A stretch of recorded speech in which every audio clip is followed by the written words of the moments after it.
Buenos días amigos de Venezuela que nos siguen en la señal de Global TV 65.com, también los que nos hacen en el canal 65 de señal abierta de Global, los amigos que nos llevan, que escuchan el audio del programa en Aycaracha y tuguarapo.com, los amigos de Telered TV, los que lo siguen en diferido en la página de enderarenas.com, el canal de Rojas y Arenas de YouTube.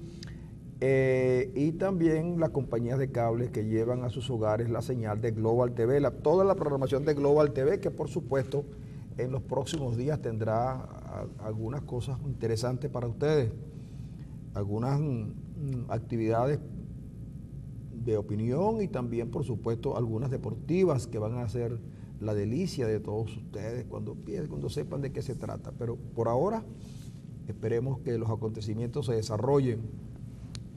Yo quería comenzar hoy hablando de Pérez Abad, pero es porque no es porque me agrade mucho Pérez Abad, sino porque le oí a alguien una frase ingenuo o cínico, y yo preferiría dejar eso para más tarde, porque me consigo en los runes de Nelson Bocaranda, que como siempre están muy bien documentados.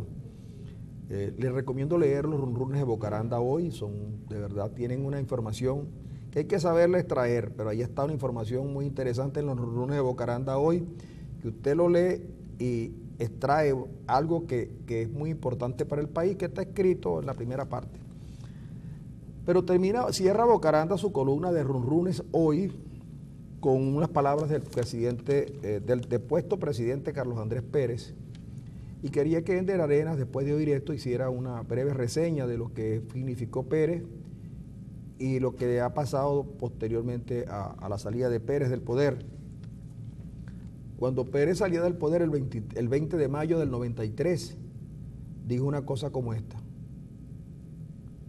quiera Dios que quienes han creado este conflicto absurdo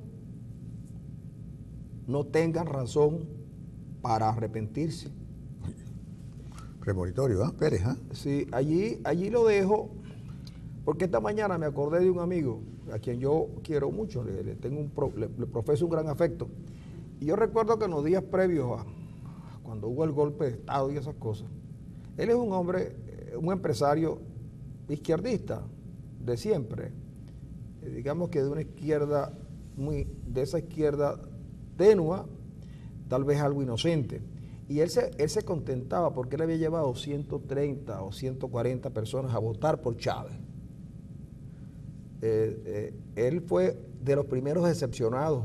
Yo creo que su decepción arrancó con aquel discurso de Chávez, donde dijo que cuando habló de los productos bandera y de las cosas y tal, y él, que es un empresario avesado en estas cosas, me dijo ese mismo día, porque estábamos viendo el discurso, a pesar de que él sabía que yo no tenía absolutamente nada que ver con Chávez, ni en lo ideológico ni en lo político, y mucho menos por su procedencia y por los golpes de Estado. Yo no hubiera apoyado jamás a alguien que se hubiera levantado en armas contra la democracia, independientemente de que tuviera razones suficientes para hacerlo. Pero ese día, cuando Chávez se tomó posesión, que no quiso juramentarse como era debido, que despreció la presencia del presidente Caldera, y que se juramentó a sí mismo en una clara violación de la Constitución Nacional. Y luego aquel discurso que todavía retumba en mis oídos sobre los productos bandera, él me dijo ese día: oye, este hombre no le va a hacer bien a Venezuela. Y leyendo esto que dice el presidente, que dijo el presidente Pérez, oye, me volvió a la memoria, ¿no? Y dije, ¿cuántos venezolanos hoy no están arrepentidos de todo lo que hicieron?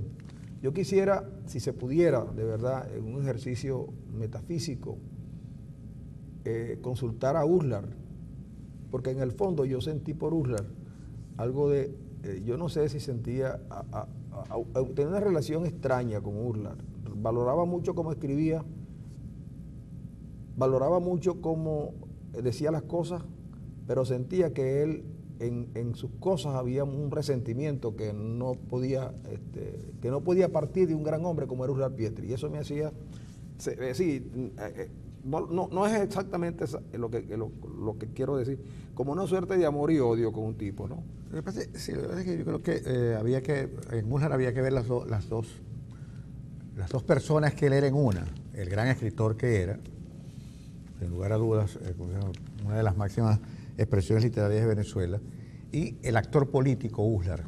Entonces, ahí había una pero el economista Uslar también fue bueno. Sí, entonces, pero ese actor político Uslar resentido, es decir, él era heredero, él fue heredero de una, el mal heredero de la Revolución de Octubre, porque todo el proceso desembocó en que él fuera exiliado, él fuera enjuiciado, un poco maltratado realmente por la Revolución Arena, de Octubre. que yo lo que creo es que como nos está interesando mucho la personalidad de Uslar, yo creo que nosotros pudiéramos darle un giro a lo que es este programa y un día hablar de, por lo menos agarrar 10 grandes hombres de la historia de Venezuela y ese día dedicarles, digamos yo, 30 minutos a hablar de ellos, un poco su obra, su propuesta, lo que fueron, matizándola con cuestiones del presente. Porque ya veo que nos interesó mucho Uslar cuando en realidad íbamos a hablar de Carlos Andrés Pérez. Pero fíjate, porque lo de Carlos Andrés Pérez apunta a una cantidad de actores que están detrás de la decisión de dejarlo, de sacarlo de la presidencia. Obviamente que las dos revueltas, las dos intentonas golpistas del 92, tanto la de febrero como la de noviembre, obviamente lo pusieron a las puertas del abismo. Pero hubo una serie de actores, que es a los que él se refiere, que estaban involucrados, obviamente, en los eventos que produjeron su salida. Mira, medios de comunicación, empresarios, partidos políticos, su propio partido, grandes personalidades, eso que se llamó los notables, contribuyeron enormemente a producir como resultado esto que tenemos hoy, este desacierto que tuvimos hoy, este enorme desencanto ejecutivo que hemos tenido de 17 años. Eso es lo que desembocó esa salida de Pérez. Y si nosotros analizáramos en frío lo que significó el segundo gobierno de Pérez y las consecuencias de su gobierno, que fue realmente corto. Pérez llega en febrero del 89, se juramenta, creo que fue justamente un 4 de febrero, se juramenta, y el 27 se le producen los eventos que todos conocemos como el Caracazo. Es decir, de los primeros 10 de febrero en la que él se monta, que tuvo que reconocer que Venezuela no tenía absolutamente sino, creo que 300 millones de dólares en reservas operativas. Reconocer que Venezuela tenía un enorme problema económico en ese momento y que era necesario producir no solamente los ajustes necesarios, sino que era necesario reestructurar el modelo, es decir, quebrar el modelo que teníamos populista, rentista, y producir un modelo totalmente diferente, distinto. Es decir, que no se entendieron muchas cosas, es obvio.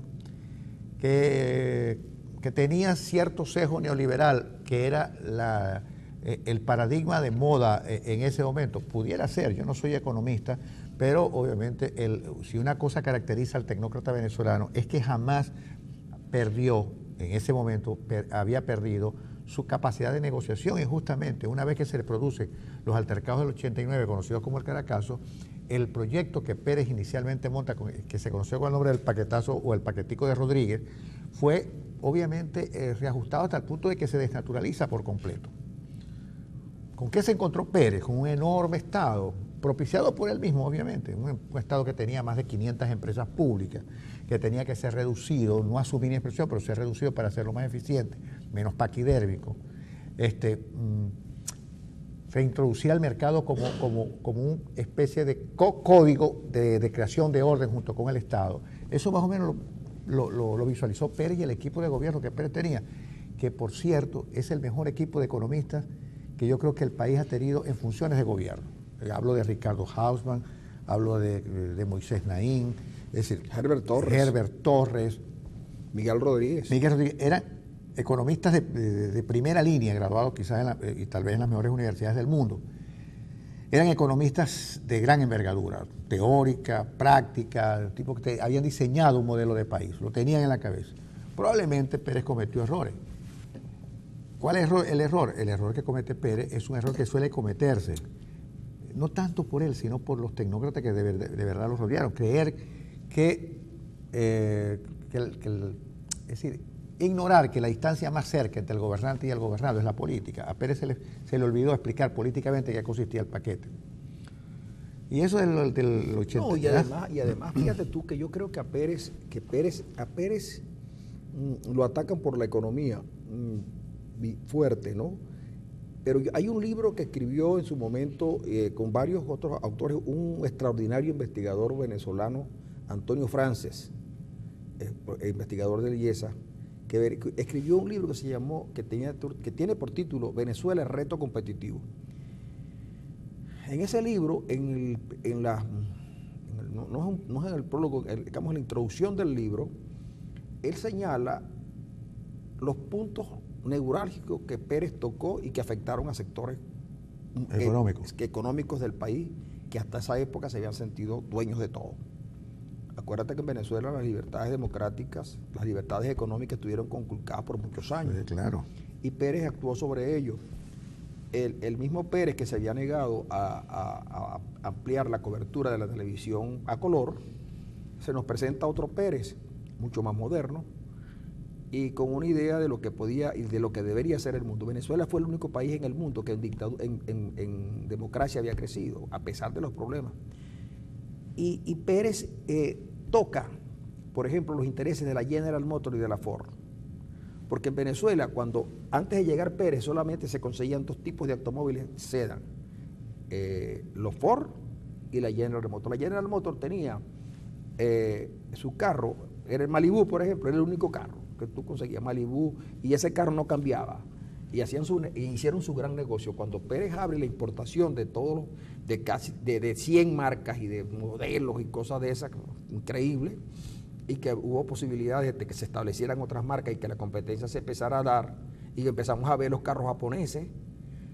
Habían carros japoneses como la Nissan, como Toyota, pero eran carros de doble tracción, pero nunca los carros de sedán y esas cosas eran carros solo exclusivos de la General Motors y de la Chevrolet. Y de la Ford. Cuando llega Pérez todo cambia, y cambian muchas cosas. Comienza aquel proceso de reconversión industrial, comienza además a plantear que era necesario mejorar los niveles de productividad, y comienza el país a abrirse. En el libro tú descubres que Venezuela logró tener innovaciones importantes en productos que sirvieron para ser exportados fácilmente. Bueno, eso afectó a sectores, entre ellos el primer tipo que iba a visitar al presidente electo en Venezuela era el jefe de la General Motors. Eso cambió. La General Motors comenzó a conspirar contra Pérez, y conspiraron todos los demás.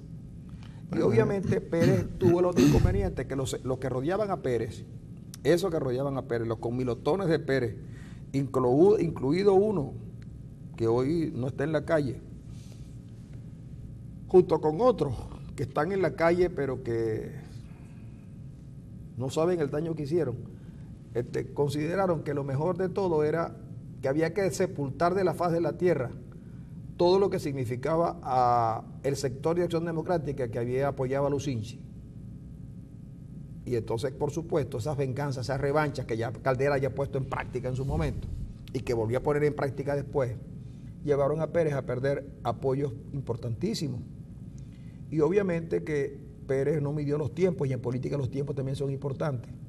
Importantísimo. Y obviamente Pérez, ojalá algún día el contraalmirante Carratú Molina cuenta las historias para que la gente las sepa, para que vea que el nivel de soberbia de Pérez y su supuesto conocimiento de la realidad venezolana lo llevó a perder la noción de lo que estaba pasando. Y en el discurso de despedida de Pérez lo dice, definitivamente. Mira, yo pensé que dada mi experiencia en el conocimiento de lo que ha sido la historia del país, estos hechos del 92 no se volverían a repetir nunca jamás en el país. Y yo estaba equivocado, la historia me dio un mentir, pues eso es lo que más o menos dice Pérez. Pero ese discurso de Pérez, que hoy tiene una validez impresionante, Dios quiera que los que han producido este conflicto absurdo no se arrepientan, no tengan razones para arrepentirse. Un discurso premonitorio, tan premonitorio como el de Olavarría, creo que un 5 de julio, en el Congreso. Tan premonitorio como el de Salas Romer, casi en la despedida de la campaña electoral que perdió con Chávez en esa que perdió con Chávez. Que perdió con Chávez.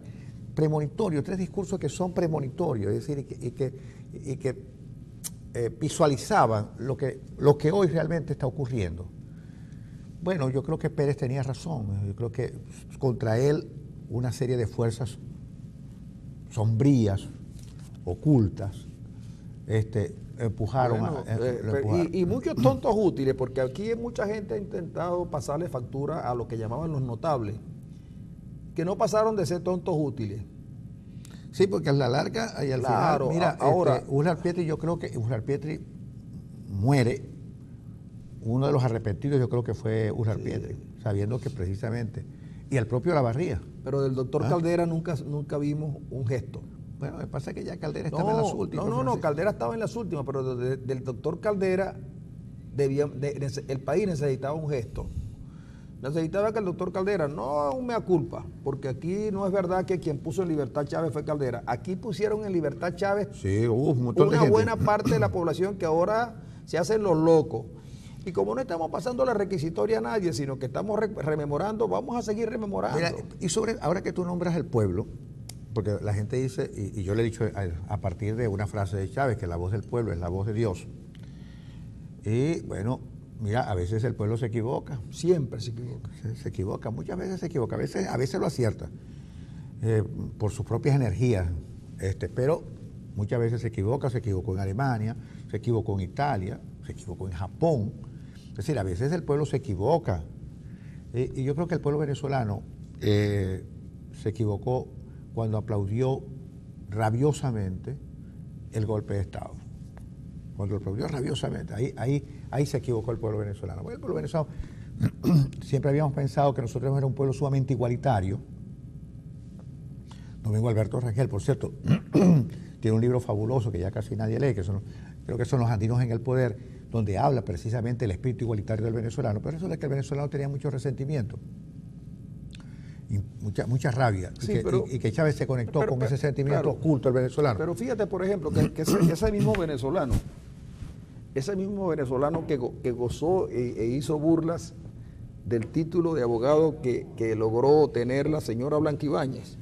Yo me acuerdo mucho que la gente se burlaba no sé si aquí está uno de nuestros apuntadores que está dormido hoy. El apuntador que tengo hoy está dormido. Blanca Ibáñez se graduó de abogado en una de las universidades caraqueñas. Y la gente hizo burla, ¿no?, de Blanca Ibáñez. Y desde ese día, todo aquello que era fraude académico es Blanca Ibáñez. Ok, perfecto, todo aquello que hubo. Entonces, pero resulta que ahora, según lo que trae un diario español, el diario español El Mundo, hay alguien muy importante que no es que no es como Blanca Ibáñez, pero se parece mucho, porque ostenta unos títulos que esas instituciones nunca dieron, porque en el caso de Blanca Ibáñez, efectivamente es probable que haya ido a clase en helicóptero, pero en este caso es que da la impresión, según lo que trae el diario español El Mundo, que la presidenta del Tribunal Supremo de Justicia parece que está en deuda con la academia, y eso no se habla. De verdad, de eso no se habla, y yo creo que de eso debería hablarse también. Tú sabes que pues debería hablarse con seriedad, pues. Sí, y yo recuerdo mucho, leyendo la nota del Mundo, inclusive a experiencias que hemos vivido en nuestras propias universidades, donde se nombran jurados acomodaticios y todo lo demás. Resulta que el jurado de la presidenta del Tribunal Supremo era nada menos que Monedero y otra gente de Podemos, quien le dio el visto bueno a su tesis. Pero ella luego dice que hizo una especialización en Derecho Constitucional y Ciencias Políticas en la Universidad Menéndez Pelayo Y resulta que dice las autoridades universitarias de esa universidad que ellos no dan curso de especialización, ellos dan una maestría en Derecho Constitucional y Ciencias Políticas, maestría. Y que si dan unos cursitos, pero que no acreditan para nada, dan unos certificados que sirven después para optar, pero no en sí son una maestría. Pero entonces uno dice, oye, ¿verdad que era fácil burlarse de Blanca Ibáñez? Oye, ahora nadie dice nada, ni siquiera en las altas esferas, que alguien tiene que decir algo, ¿no? Y nadie toma el pelo, ¿no? No, es que entonces... Nadie va más gallo. Claro, pero fíjate tú cómo yo lo traigo a colación, más que por la travesura, porque para mí es una travesura el haberse adjudicado un título académico que no se tiene. Yo considero más bien una cosa bellaca. Pero... ¿Crees, Francisco? Sí, es una cosa bellaca, pero fíjate tú cómo, primero, que entre DEA y FBI no hay nada oculto. Perdón, no es entre cielo y tierra. Entre cielo y tierra. Pero resulta que las cosas comienzan a saberse. Mira, hace unos años, la persona de que estamos hablando tiene años en el Poder Judicial. Y hasta ahora no se sabía nada, pero todo se termina sabiendo. Pero se van a saber muchas cosas más. Muchas cosas más que obviamente van a poner en entredicho al régimen. No lo de Maduro, sino los 17 años. Porque tú consigues tipos que cambian de la noche a la mañana. Y ahí sí voy a ir al caso. Todo el mundo pensaba que Pérez Abad era un empresario serio, a pesar que los devaneos que él tenía, nadie sabe qué produce él. Yo no sé qué producto, porque yo no sé cómo se llama la empresa de él. Él ha sido un empresario rentista, según tal pero cual. Está bien, pero yo... Pero no porque obtiene renta, sino porque se aprovecha la renta. Sí, señor. Bueno, yo no sé de verdad en qué área de la actividad económica se desempeña Pérez Abad. Es que yo no creo que sea porcino, ¿no? Porque es que él es jefe de industria. Él es jefe de industria, no es porcino. No es porcino. No es Cantesu, creo que Cantesu. Es que ese sí, que ese lo conozco con Demus. Cundemus porque Cundemus me dio clase a mí. Cundemus es de porcino. Si yo recibí clases de Cundemus y lo conozco bien, ese sí es un empresario del área porcina. Nos vamos a ir a una pausa, pero nos vamos a dejar a Pérez Abad. Con Pérez Abad regresamos por ingenuo o por cínico.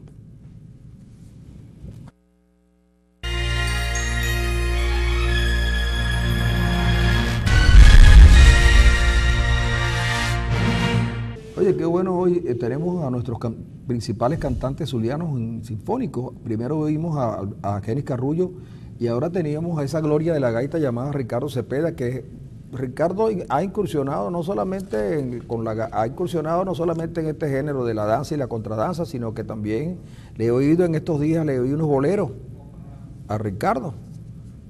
Y tú sabes que también oí un disco donde José Luis Rodríguez le hace un homenaje a Cheo García cantando su guaracha. No sé cuál. Oye, buenísimo también.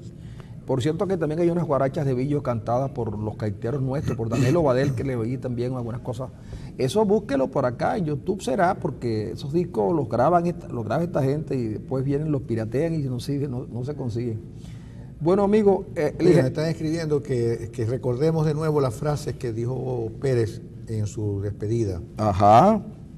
Claro, la frase era la siguiente: quiera Dios que quienes han creado este conflicto absurdo no tengan razones para arrepentirse. Y de verdad que es un tema que preocupa, porque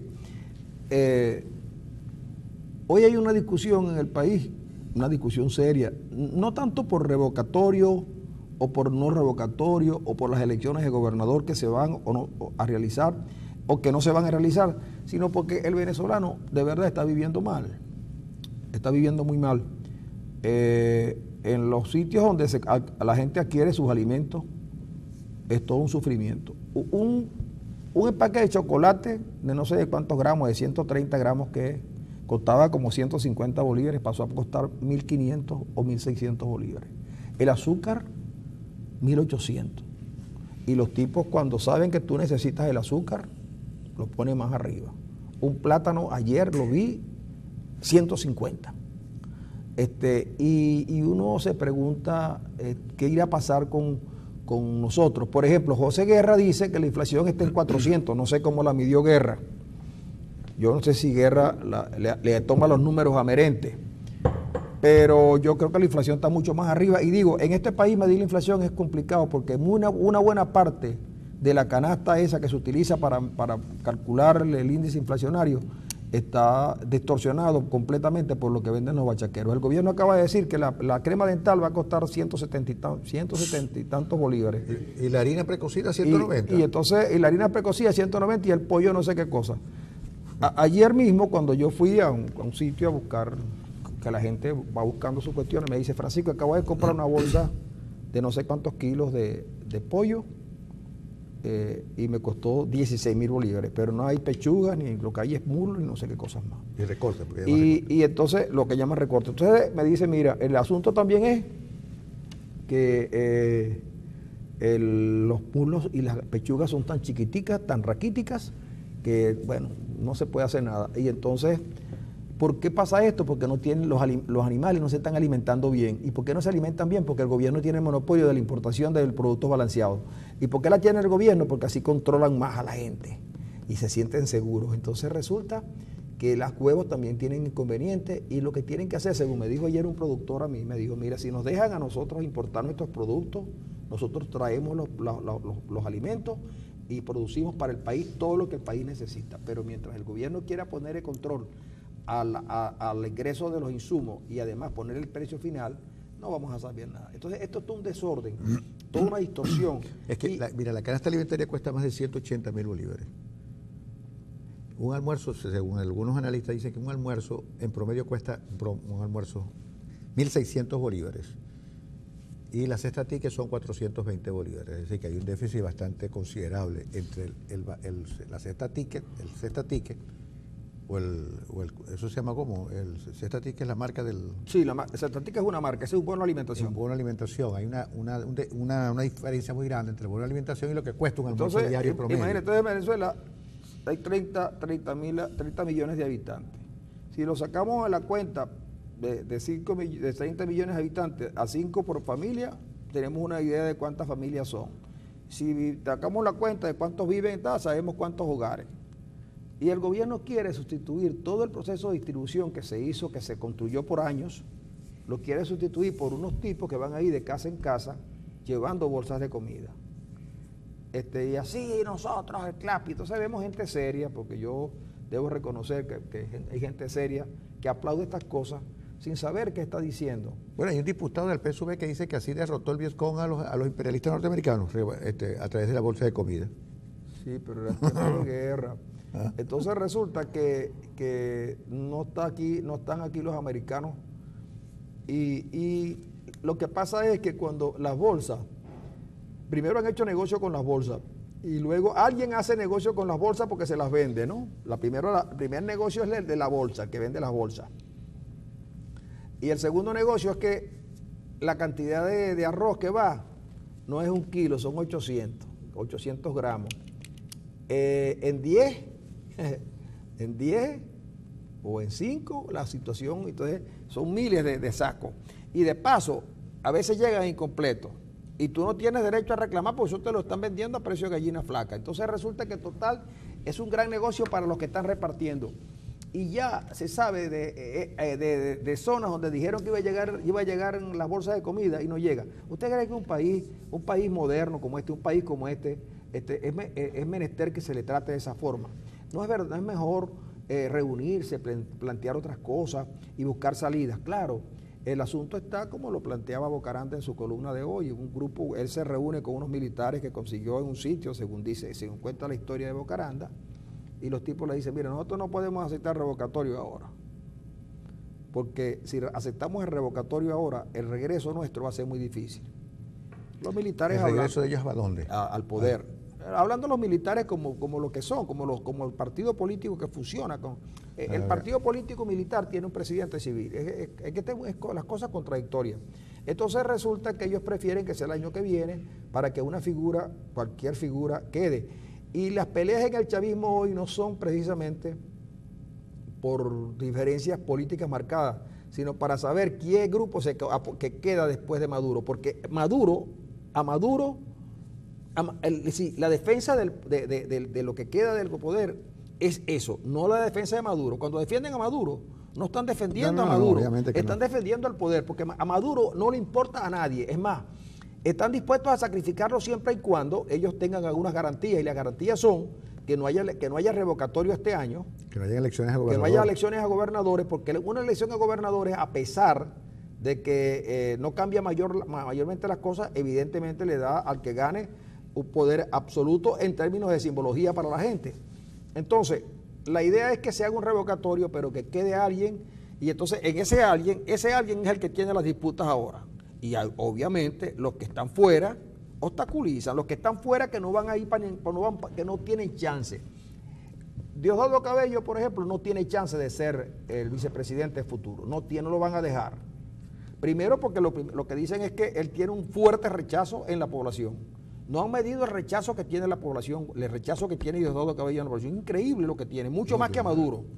Sí, mayor. El rechazo a Diosdado Cabello es mayor que el de Maduro. Oye, y además de eso, como el que mucho habla, se equivoca mucho también, pero además le va a veces mal. Por ejemplo, Diosdado anunció la salida de Rivera, ni siquiera le iba a dejar llegar, pisar el aeropuerto. Y fíjate que Rivera llegó, habló, y habló duro, habló fuerte. Y ahí está. No salió ni no metió preso. Pero sí logró Diosdado bloquear la visita del enviado del Papa. Eso sí es verdad. Lo logró Diosdado bloquear la visita del enviado del Papa, que creo que fue un error político, porque eso hubiera facilitado un poco, distendido un poco la situación. No dejar llegar al enviado del Papa significa que el gobierno venezolano no está dispuesto a dialogar con nadie, porque el enviado del Papa lo que iba a hacer era, más o menos, iba a lidiar con la resolución del conflicto a través del diálogo, pero una vez que no llega por disposición del gobierno venezolano, es negar también la posibilidad del diálogo. Hoy lo tiene, por cierto, Vladimir Villegas en su artículo del Nacional, que me parece bastante interesante.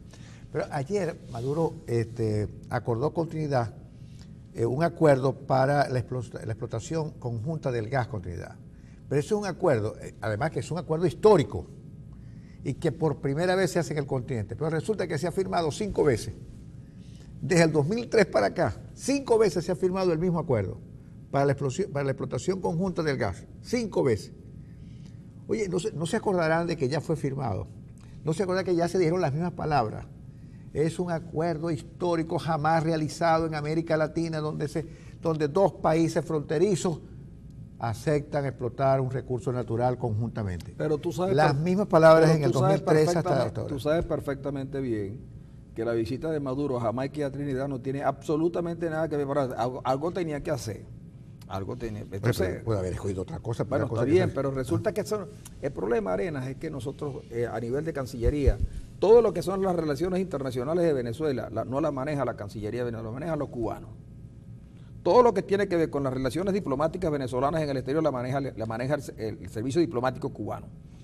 Delcy Rodríguez es una figura que tienen allí para algunas cositas, para algunas minucias y sobre todo para hacerse la odiosa en la cuestión internacional. Ella no maneja nada de esa cosa, lo manejan los cubanos hace mucho tiempo.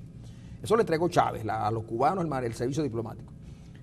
Pero viene rodando lo de la Carta Democrática, que yo no sé hasta dónde eso, digamos, como parte de la presión internacional tiene mucho sentido, pero a Venezuela le preocupa que se debata lo de la Carta Democrática.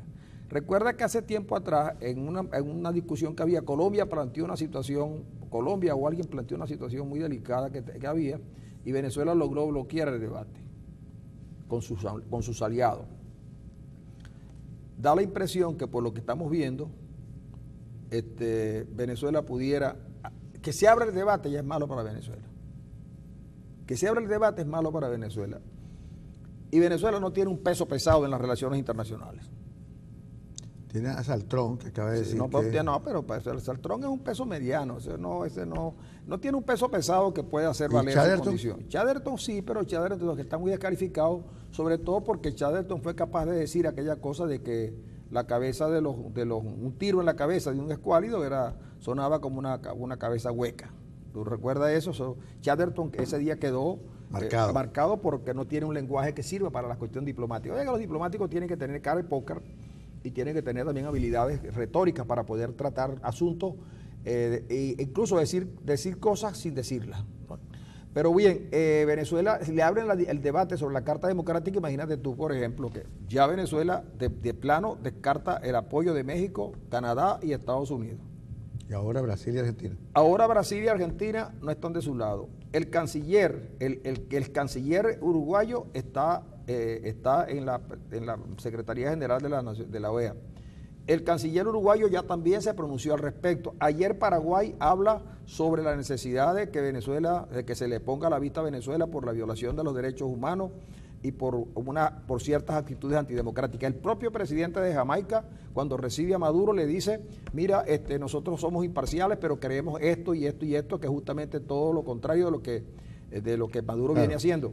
Se va a Trinidad y firma un convenio que a los trinitarios tienen en Venezuela un conflicto, porque hay cinco trinitarios acusados de terroristas, que no se sabe si son o no terroristas, pero si fueran terroristas de verdad, no como los paracachitos, los tipos estuvieran en libertad.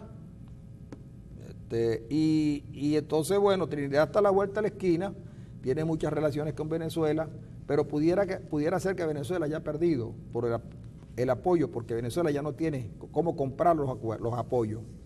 Bueno, en esas circunstancias, Maduro se anda moviendo porque algo sabe en la diplomacia venezolana que los preocupa. Por eso lo de la Carta Democrática, porque Venezuela no tenía necesidad de ir a la OEA, si Venezuela ha negado a la OEA un montón de veces.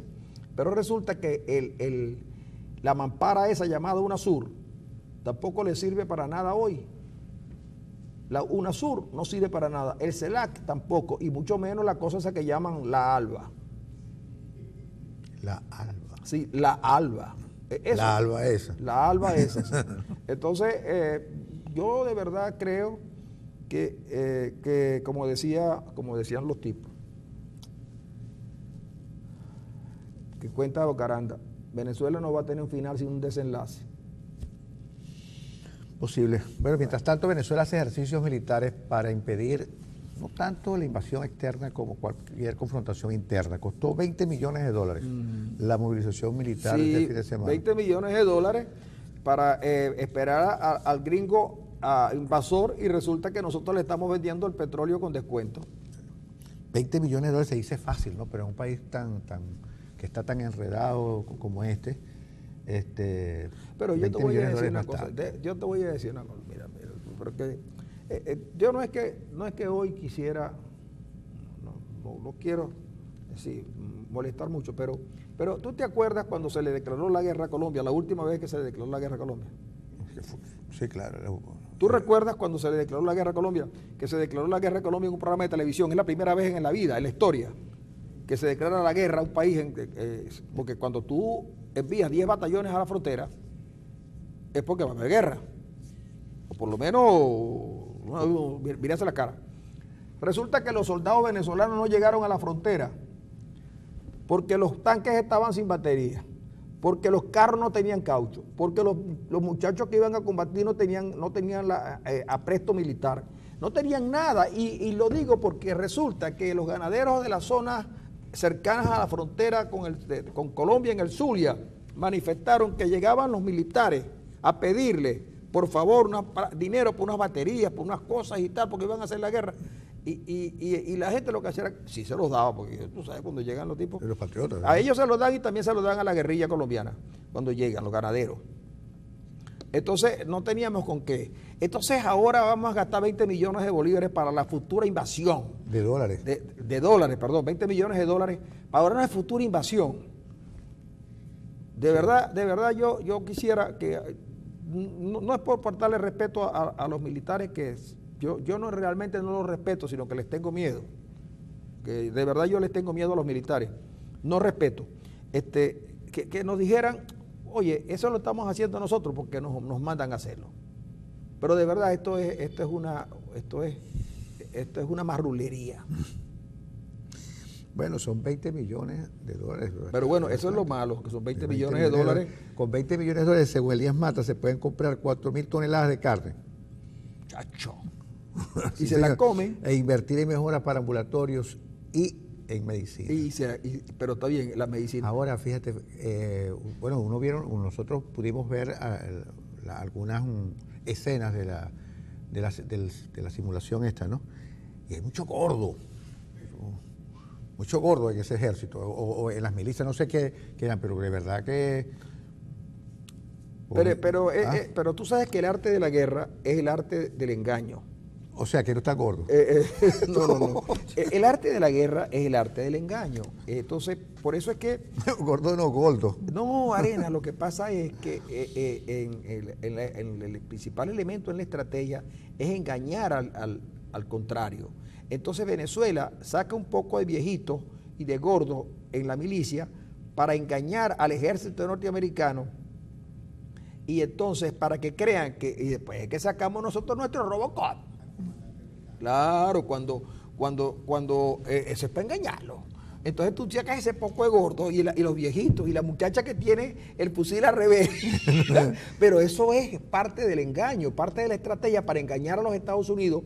Y entonces los Estados Unidos van a llegar, no chicos, esos venezolanos, esos no están preparados para nada. Y entonces cuando se acerquen, cuando por ejemplo porque van a entrar por Coro, yo tengo la sensación de que van a entrar por ahí por La Vela. Y entonces cuando vayan, porque yo no sé por qué, pero por La Vela y Coro. Y entonces cuando vayan a entrar... Porque por ahí entró Miranda. Con La Vela y Coro, porque por Cumaná no van a entrar. Entonces, cuando vayan a entrar, cuando lleguen los gringos con aquellos aviones y aquellos cañones, les salen los Robocop nuestros, ¿vale? Ricardo Sánchez, el otro. Oye, Ricardo Sánchez está flaco, ¿ah?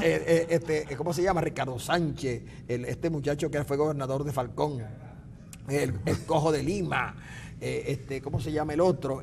Aldo Cermeño, Escarrá. Oye, cuando los gringos ven a Ricardo Sánchez, a Escarrá, a Cermeño, a De Lima, bueno, mano, ahí esos gringos. Yo creo, ¿y Barreto? Barreto no se mete en esa cosa. Barreto está en otro. Estos son los Ahora, el ejército venezolano no merece ese trato, chico. Pero está bien, y te advierto, que quede constancia que en ningún momento he propuesto que ni Ricardo Sánchez, ni Aldo Cermeño, ni De Lima, ni... ¿Y el otro, el Bagre? Ni Hidalgo Bolívar, ni Tecarrá sean carne de cañón. No, señor. Yo estoy diciendo que... no, ellos van a dirigir el tropa. No, es que quien más tiene que mostrar, quien tiene más que mostrar el arrojo en la lucha son los que están allí, que sienten que la defensa del gobierno es una cosa en la que se le va la vida. Entonces, claro, cuando los gringos van llegando, que empiecen a desembarcar aquel poco de submarino, ultramarino, submarino, aviones de guerra, aviones tal, la comida, las medicinas, porque la guerra tiene que traer todas esas cosas, los hospitales de guerra y los anfibios y cuando vean a esta gente, Arena. Mira, va a ser peor que cuando dicen llegó el jabón en la cola. Mira, ayer vi una cosa increíble. Habían como 3.000 personas esperando que abrieran el automercado que está en la avenida 3G. Entonces, bueno, habían muchas personas, en la calle estaba llena, la 3G entre 67 y 68, como que estaba llena completamente.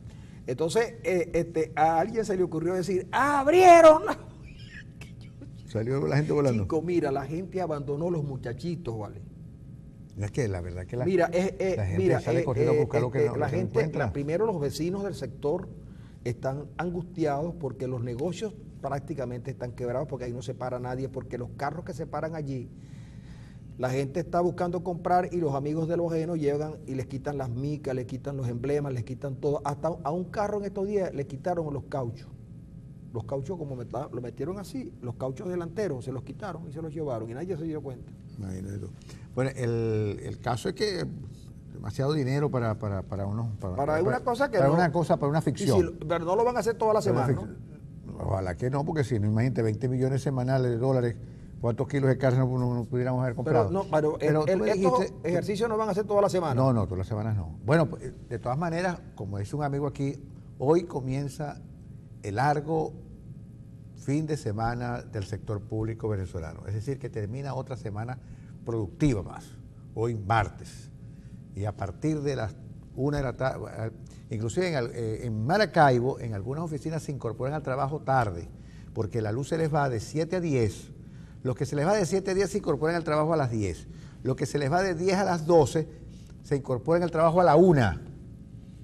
Y así sucesivamente. Es decir, que eso de que trabaja lunes y martes también es una ficción en el sector público, porque depende del corte eléctrico. Es decir, pues, no se pueden meter en una oficina unos trabajadores con aquel calor que hace Maracaibo a no hacer nada, porque si se va la luz las oficinas quedan oscuras. Así que la gerencia de esas instituciones públicas han tomado la sana decisión de que se incorporen cuando regrese la energía eléctrica. Y me parece bastante bien.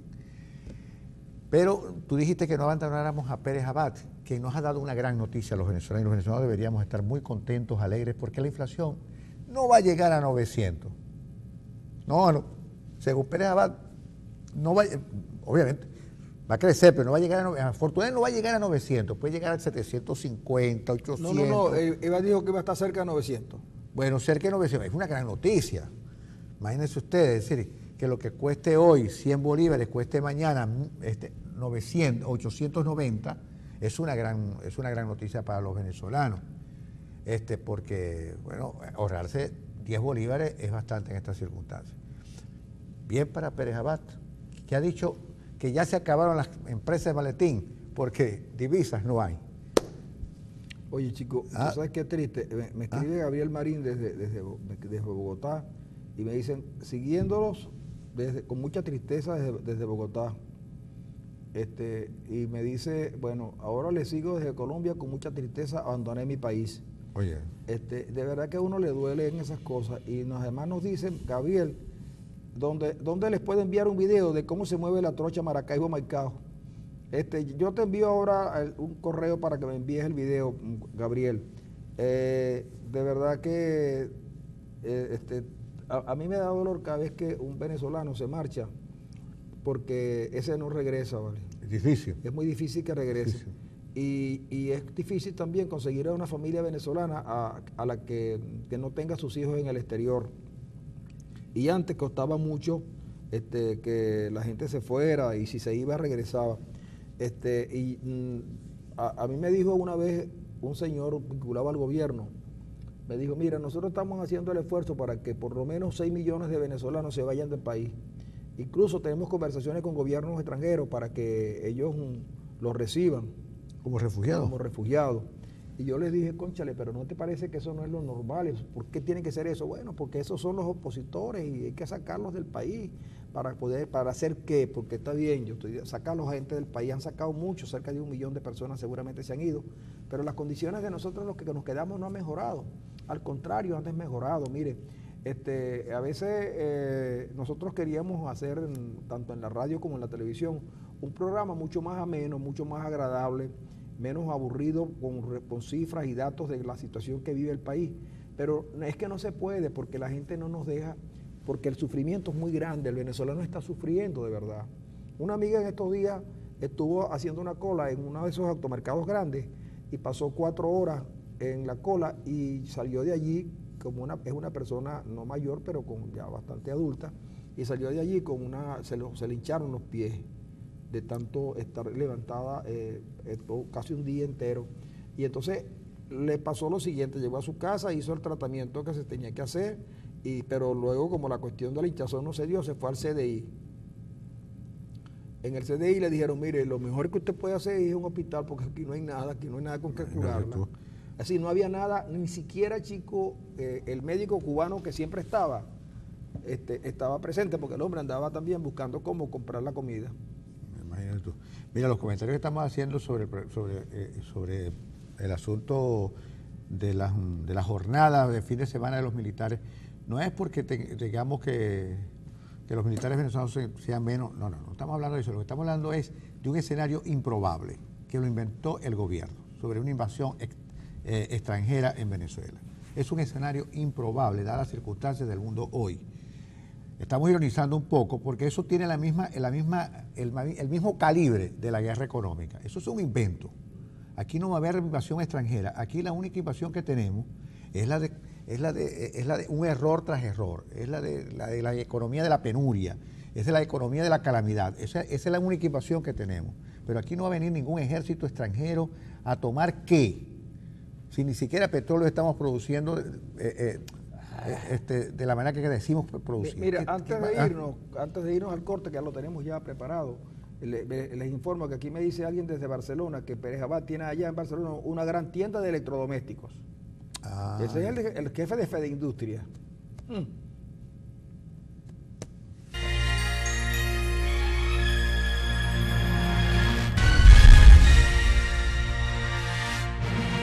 Oye, hoy hemos estado sinfónicos, muy sinfónicos. Por cierto que yo diría más bien confónicos.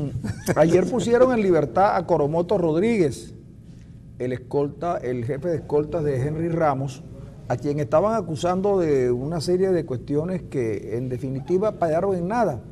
Y nosotros decíamos aquí que si iban a acusar a Coromoto Rodríguez de ser el que le estaba pagando a los muchachos para que salieran a manifestar, a quien tenían que meter preso era Henry Ramos, porque Henry Ramos es el jefe de él. Entonces, pero había una cosita ahí, pero al final no se pudo hacer nada. Igual pasó en Maracaibo. En Maracaibo, 3 personas, funcionarios del gobierno de Francisco Arias Cárdenas, denunciaron al diputado Lester Toledo de tener una campaña dispendiosa y millonaria para promover su actividad política en el Zulia. Hasta ahora eso no había sido ningún tipo no había preocupación para nadie, porque aquí hay diputados casualmente del partido de gobierno que han tenido vallas durante años y diputados que en la campaña electoral gastaron dinero a manos llenas, y nunca fue preocupación para estos funcionarios del gobierno del gobernador Arias Cárdenas denunciarlo. Pero bueno, siempre hay una primera vez. Pero ocurre que este diputado había sido el que había propuesto que se interpelara al gobernador Arias Cárdenas en torno a su gestión y a los dineros gastados en la Comisión de Contraloría del Parlamento. Por cierto que el comandante Arias Cárdenas no sé si es que no ha asistido o que no se le ha invitado. Pero fueron insistentes las denuncias de este diputado con respecto a la gestión de Arias Cárdenas, gestión que debe estar sujeta al escrutinio público, no tiene por qué molestar a nadie. Claro.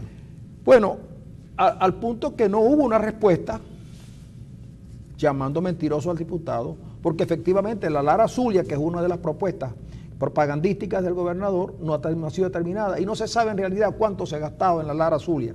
Lo que sí sabemos es que es una autopista que empezó a construir Rosales, que siguió Pablo Pérez, y que luego Diosdado Cabello como ministro la mandó a paralizar, y solo la arrancan cuando Arias llega a la gobernación del estado. El oncológico de Ciudad Ojeda no lo construyeron, el puente Nigales no lo construyó, la circunvalación 3 tampoco, el metro que dijo que iba a llegar a la Cura de Molina tampoco llegó, y se ha gastado dinero. Entonces lo correcto es que el gobernante explique, no tiene que molestarse, pero se molestaron unos funcionarios menores de su gobierno y denuncian a Lester Toledo. Resulta que Toledo tiene que ir a una actividad personal al exterior y sale por el aeropuerto de Maracaibo sin inconveniente, como sale mucha gente. ¿Qué ocurrió?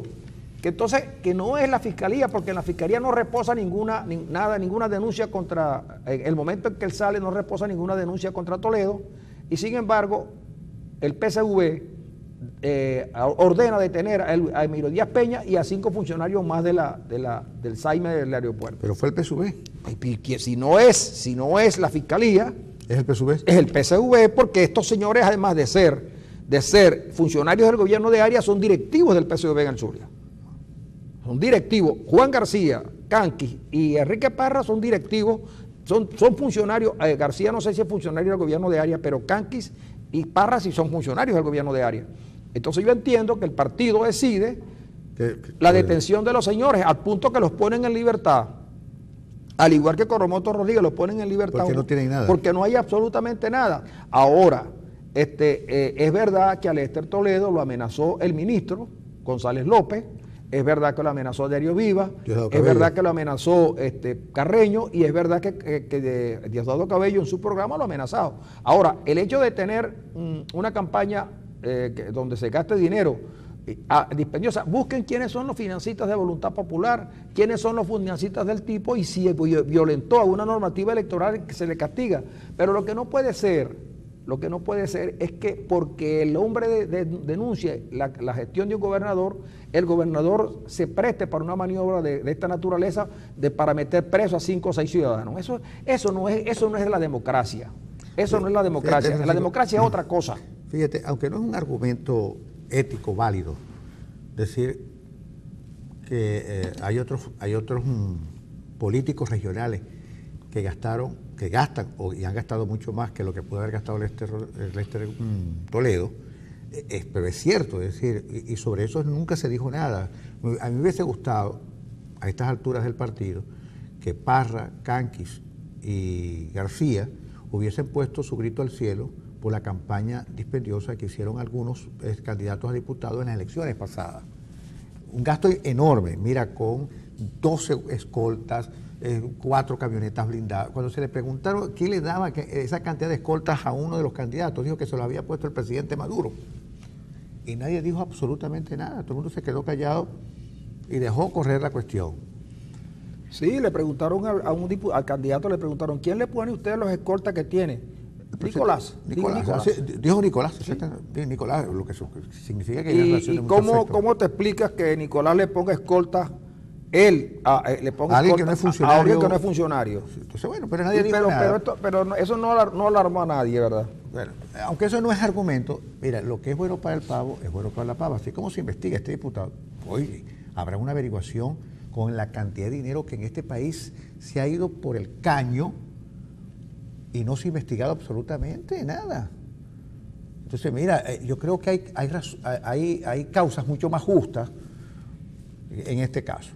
Ahora, como dice Francisco, si a ustedes les parece obsceno la cantidad de dinero que puede gastar el diputado Toledo, investiguen a ver, claro, a ver hasta dónde llega la cuestión. Es. Pero, hermanos, mire, y yo se lo digo a Enrique Parra, que es amigo de uno, investiguen todo, investiguen todo, no se queden groseramente y de manera obscena investigando un solo sector, investiguen todo, porque yo estoy seguro que del lado del gobierno hay mucha gente que ha tomado plata de manera irregular, de manera no correcta. Investiguen todo, para que no se quede un solo sector investigado, perseguido y acosado. Investiguen todo. Si de verdad quieren elevar la moral pública y quieren que se respete el dinero de la República, investiguen todo. Porque alguien dijo, lo citó Francisco de una nota de Víctor Poleo que le preguntó a Rodríguez. Sí, a Ali Rodríguez. A Ali Rodríguez, que mire, que investigue. No, aquí es bueno, por si acaso la revolución se cae, es bueno que tengamos algo pues, acumulado. Entonces yo creo que no se puede, a pesar de que alguna vez Gonzalo Barrios dijo que aquí no había razones para no robar, yo creo que ustedes llegaron al poder con un discurso en el que le iban a freír la cabeza a los corruptos. Yo creo que ya es hora de que paren ese proceso porque es $1,5 billones lo que se han llevado, lo que se ha dilapidado, lo que se ha perdido. Entonces es necesario, todos, hay que investigar todo, no unos y a otros no, sino todos. Porque si no, no se justifica ver a Carlos Osorio ayer hablando como si él fuera un prócer de la patria, el fin de semana dirigiendo las operaciones cívico-militares, cuando él no ha explicado el problema de los $163 millones que se le dieron a unas empresas de sus cuñados. Eso no, sí pero no, y no solamente, sino que hay ejercicios militares y es verdad, yo creo que los países tienen la libertad de hacer sus ejercicios militares cada vez que quieran, pero por ejemplo, resulta que casi todas las semanas capturan a un militar de alta graduación traficando con droga. Casi todas las semanas trafican con droga. Ayer me contabas tú de un caso de un... Bueno, ayer agarran a un señor que va rumbo a Caracas con una cantidad bastante importante de una sustancia psicotrópica en compañía de su esposa y de su pequeño bebé, como es posible, y lo balagan en la carretera. Y no hace mucho al fiscal antidrogas de allá de los lados de Oriente también lo tuvieron, también militar, o fiscal militar. Y entonces el ejército, la Fuerza Armada no dice nada de esto. Hay una preocupación, no solamente, sino cómo se están perdiendo las armas de la República. Se están perdiendo y nadie dice nada de esto tampoco. Es decir, pareciera ser que hay una impunidad y que no se puede hablar de esta cosa. Nosotros lo decimos porque creemos que tenemos el deber de decirlo y porque en este país, hasta que no se nos diga lo contrario, hay libertad de expresión. Cuando no la haya, no lo vamos a decir, seguro. Tengan la seguridad que no lo vamos a decir, por prudencia. Pero de verdad a uno le preocupa que si haya dinero para el ejercicio militar, 20 millones, pero yo sé que la mayoría de los soldados en la frontera no tienen ni zapatos, no tienen las cosas necesarias para mantenerse allí defendiendo la patria. Eso lo digo porque me lo cuentan. Eso me lo cuentan. Entonces, por cierto que el gobierno es muy dado a acusar de paramilitares a los opositores. Esos son paramilitares. En el Estado Bolívar, a un diputado del Consejo Legislativo del Estado Bolívar, lo detuvieron las fuerzas de seguridad, el SEBIN lo detuvo a Luis Gámez, pretendiendo meter 15 paramilitares en Tumeremo. A un diputado del PSUV. A un diputado del partido, del gobierno, pero que era del partido de UPB, del que fundó la doctora Lina Ron. Bueno, y entonces ¿cómo quedamos? Entonces, claro, porque es fácil, ¿no? Fíjate tú, por ejemplo, en estos días Maduro, el 1 de mayo, iba a hacer una manifestación ahí en la Plaza Oliari, pero como la plaza era muy grande, la llevaron para la plaza, para allá, para el balcón del pueblo, que yo les digo lo siguiente: ese balcón es pequeño y esa casa es vieja. Si no se apuntala a ese balcón, puede ocurrir alguna tragedia, porque esos que se apuntan ahí son pesos pesados y se puede venir y sería muy triste son gordos, que se venga abajo el balcón del pueblo. Esas cosas hay que resolverla. O se apuntala mejor el balcón del pueblo. O rebaja. Bueno, lo cierto es que Maduro dijo que había cambiado el sitio de concentración para la avenida Urdaneta, porque resulta que allí en la Plaza Oliari que había unos francotiradores. Oye, y los tipos que vieron los francotiradores no fueron capaces, chicos, de meterlos presos. ¿Ah? Pero es que aquí pasan unas cosas que son como absurdas, ¿no? Sí. Porque está bien, hay francotiradores y hay que proteger la vida del presidente de la República.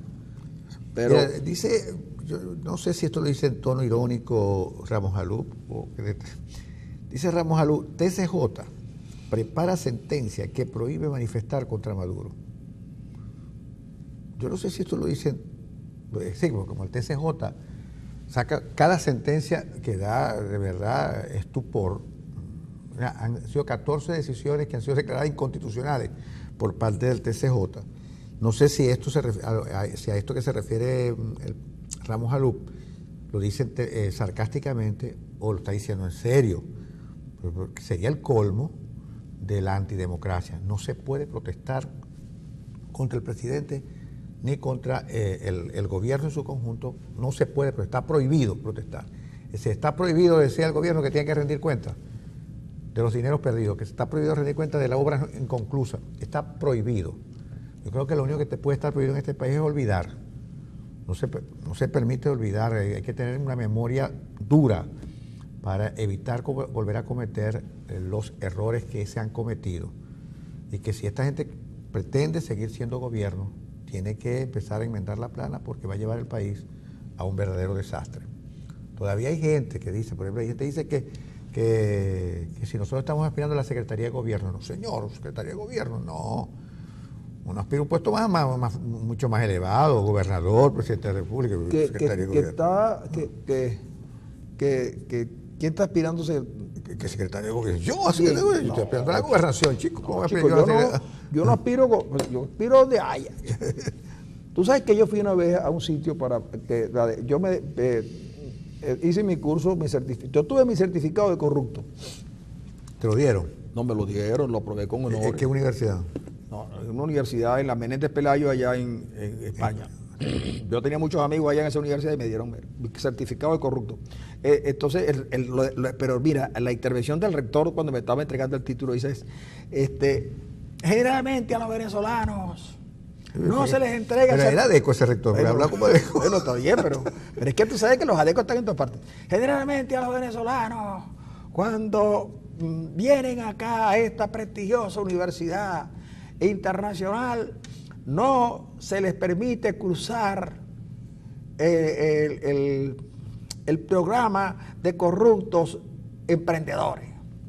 Y no se les permite cruzar porque en Venezuela en estos últimos 17 años ha demostrado que la corrupción campea y no pueden venir a buscar certificados en sitios distintos a su hábitat donde generalmente se mueven dentro de la corrupción. Pero en este caso vamos a hacer una excepción con el señor Rojas debido a que él ha sido como las garzas, que ha pasado sobre el barro y no se ha manchado. Lo que quiere decir que es un hombre todavía probo. Pero al salir de acá, tengan ustedes la seguridad que ese hombre le va a meter la mano al erario público. Al erario, porque el erario público es una redundancia del mismo rector. Bueno, yo salí de ahí, tú sabes, con mi toga y mi birrete, como todos los corruptos, tiramos los birretes para arriba. Por supuesto, tiraron 20 birretes y nada más que llegaron 3. Una cosa como esa, en el aire se robó. Pero lo más cumbre de todo fue que a 3 de las concursantes, que también fueron con nosotros, pero esa no eran venezolanas, esa era una de República Dominicana. Otra brasileña. Una brasileña y una argentina, que cantaba el tango Cambalache como nadie. Esa fue su tesis de grado, Cambalache. Entonces, el chico le robaron las togas. A ella. La robaron. ¿Y sabes qué? Que como es una toga, son muy calurosas y en esa época había mucho calor en España, no tenían ropa interior. Estaban en ropa interior. Muchacho. Y entonces la gente, aquello fue un revuelo, pero fue muy bonito el acto, porque todo fue muy lindo. Muy familiar. Fue muy lindo porque además nos dejaron oír una parte de la intervención de Mariano Rajoy combatiendo la corrupción. Es decir, cuando Mariano Rajoy habla contra la corrupción. Y también nos dejaron oír un discurso de Errejón y Monedero diciendo que ellos no habían recibido dinero del gobierno venezolano, que esos 7.000 o 8 millones de dólares de euros que les dieron era por servicios profesionales. Eso no, 2 discursos, porque es que los españoles son muy protocolares. Bueno, cuando yo llego a Arena, acá a Venezuela, y me apunto para Testaferro, lo primero que me dicen es lo siguiente: pase por aquí. Entonces me dice, ¿dónde quieren usted que lo ponga? Entonces yo digo, donde haya. Bueno, me pasan, me sientan ahí, como que hacen en el casting de televisión, que donde uno hace de actor y cosas de esas. Y me sientan, y yo espero, y pasan otros, y salían unos con una sonrisa, ¿no? Y el otro con otra sonrisa, y salían, y nos vemos en Irama, con Norberto José Olivar. Es un vampiro. No Olivar, Norberto José Olivar, no Olivar. Es un vampiro, ¿no? Es un vampiro, entonces, es un vampiro come pequeño. Entonces, yo salgo y entonces viene el tipo que nos estaba haciendo la cuestión. Y le digo, mire, profesor, ¿cómo está la cosa? ¿Me califiqué? Me dijo, no calificó. ¿Y qué pasó? Si yo hice todo muy bien, la prueba escrita la hice bien, la prueba oral la hice bien. Y la identificación de los billetes también, y las transacciones electrónicas también. Sí, todo estuvo muy bien, usted es el mejor de todo, pero cuando le preguntamos dónde quería que lo pusieran, usted en vez de decir dónde haya, dijo donde haya. Donde haya, y entonces tipos así muy preparados no queremos. Bueno, para que tú veas. Pero eso es bueno, Arenas, porque hay una sociedad venezolana de corruptos y nos protegemos entre todos. SBC. Sí. Arenas, ¿cómo nos protege? Bueno, yo no estoy todavía porque yo no he podido meter la mano, pero yo estoy seguro que al entrar, mira, me voy a conseguir con gente bien conectada. Bueno, pero hace un esfuerzo, Francisco, y tú sabes. Arenas, uno puede entrar, por ejemplo, con el grupo de corruptos de perros de la guerra. Son buenísimos. Ajá. Son buenísimos. ¿Empresas de maletín? Empresas. A pesar de que ya no hay divisas. No, pero siguen funcionando las empresas de maletín, porque están dando divisas a 10. Es buena. Es buena también. Es buena, sí. Por ejemplo, negocios con el Sucre, muchacho. Mira, y las notas estructuradas todavía existen. Las notas de crédito. Muchacho. Buena. Por cierto que... ¿Y la importación de alimentos? Pero eso sí, importación de alimentos está restringida porque nada más ¿Negocio con chinos? No, pero quiero referirme a la cuestión de los alimentos. Hay que tener, porque es que hay un monopolio. Hay un duopolio más que un monopolio, porque son dos grupos que son los que tienen todo. ¿Y cómo vas a entrar allí? No, ahí es difícil entrar. Yo no de verdad que esa es difícil, pero... ¿Y los negocios con los chinos, tú puedes entrar allí? Bueno, el negocio con los chinos es fácil. Lo que pasa es que los chinos son los chinos no son de confiar. Lo mejor es el arroz con pollo de Argentina.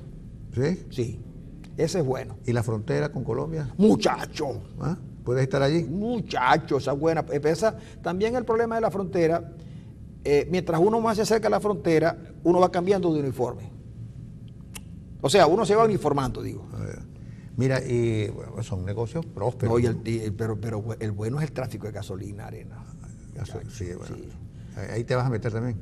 No, es que yo te conozco todo porque yo me he querido meter, pero a mí siempre, yo tengo una cara de honrado que no me ayuda. Colóqueme la cámara para ver. Sí, es verdad. Colóqueme la cámara para ver, para que la gente sepa qué cara tiene que poner cuando se vaya a meter a corrupto. ¿Cómo? A ver, ponla. ¿Esa? No. Con esa no vas a ninguna parte. Justamente, precisamente. Con esa no vas a ninguna parte. Claro, tú tienes cara de honrado. No, pero una cara de corrupto es así. ¿Cómo la cara de corrupto?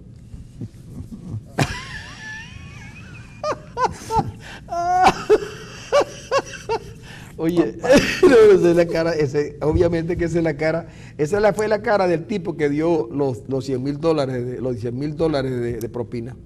Sí, claro. Tú sabes que hubo un tipo que dio $100,000 de propina en el RIC de París. Oye, para dar $100,000 y yo estoy buscando unos poquitos. Bueno, tú sabes que por eso es que se descubre la trama. Por eso es que descubren la trama de que el tipo, cuando le da los $100,000, inmediatamente el mesonero, preocupado, porque si ahí le descubren los $100,000, tiene que explicarlo, tiene que los impuestos y tiene que saber a dónde viene. Y entonces dijo, mira, me los entregó aquel señor que está allá. Y averiguaron quién era un agente de seguros venezolano conectado con una empresa petrolera. Y ahí la averiguación. Solo que al hombre en Francia lo defiende uno que fue primer ministro, Villeneuve, creo que fue. Y como Venezuela no hizo ningún tipo de reclamo al respecto, las autoridades francesas lo pusieron en libertad. Pero eso ha ocurrido muchas veces. Ocurrió con un narcotraficante colombiano. Van a dar $100,000 de propina. Pero bueno, Arena. $100,000 son 100 millones de bolívares. ¿Cuánto es? 100 millones de bolívares, ¿cierto? De propina. Actuales. Pero si tú te los ganas fácil, pues tú no tienes por qué. Es decir, el problema, Arena, es que el dinero, tú a veces preguntas por qué alguien quiere tener más dinero. Tiene ya mucho dinero y quiere tener más por la vanidad. Entonces, tú no has sentido eso, Arena, porque tú has sido realmente un hombre pobre. Y además imbuido del espíritu de la pobreza. Imbuido del espíritu de la pobreza. Porque yo no soy religioso, pero en ese soy muy franciscano. Tú estás imbuido del espíritu de la pobreza. Y entonces, por ejemplo, cuando tú llegas a un restaurante en Maracaibo y llega un rico, por ejemplo, a pesar de que él vista como quiera o salude como quiera y sea muy afable, la gente dicen por lo bajo, ese hombre tiene real. Sí. Y lo que realmente, y se distingue por la claro, propina. y lo que uno sí, y lo que la gente, lo que uno quiere cuando uno ha sido rico, ¿no? Y yo fui rico, pero claro, oyendo al presidente Chávez, que mala hora lo vine a oír, entregué toda mi riqueza porque él dijo que será malo. Pero cuando tú llegas a un restaurante, en tu carro, en tu BMW, en tu Audi, como el de Jorge Rodríguez, o en los Ferraris de Giordani, la gente dice, cuando nos llegan los muchachos, que dicen, no, ni siquiera te dicen, el tipo que te dice te lo cuido, es un empleado bancario. Sí, tú llegas con tu Audi y lo paras, por ejemplo, ahí en la 71 con la esquina de la Santa Rita, esa no es Santa Rita, esa es San Martín, esa esquina. Llegas tú, bueno, a todo el mundo le llegan los muchachitos, se los cuido, señores, y ahí te llega un empleado bancario con su uniforme. Y dice, el gerente. Sí, el gerente del banco que está en la esquina, y te dice, se lo cuido, señor. Porque uno da. Y es posible, porque el que te le quiere es un bicentenario. No, es que tú llegas con los reales, y entonces tú llegas ahí y al gerente del banco le das $1,000 por cuidarte el carro. Entonces, ese tipo dice, ese hombre sí tiene real. Lo que uno goza es cuando dicen que uno tiene real. O cuando tú llegas. No importa cómo. No importa. ¿De dónde ha obtenido el dinero? No importa cómo se. La gente lo que es la vanidad. ¿Tú crees que el teniente Andrade es vanidoso? Sí, claro, es vanidoso. Entonces, el tipo que tenga caballos de paso y caballos de esos tiene que ser. Y el señor que estaba en electricidad aquí y luego se fue, muchacho, hizo un también, fiestón ve, en España.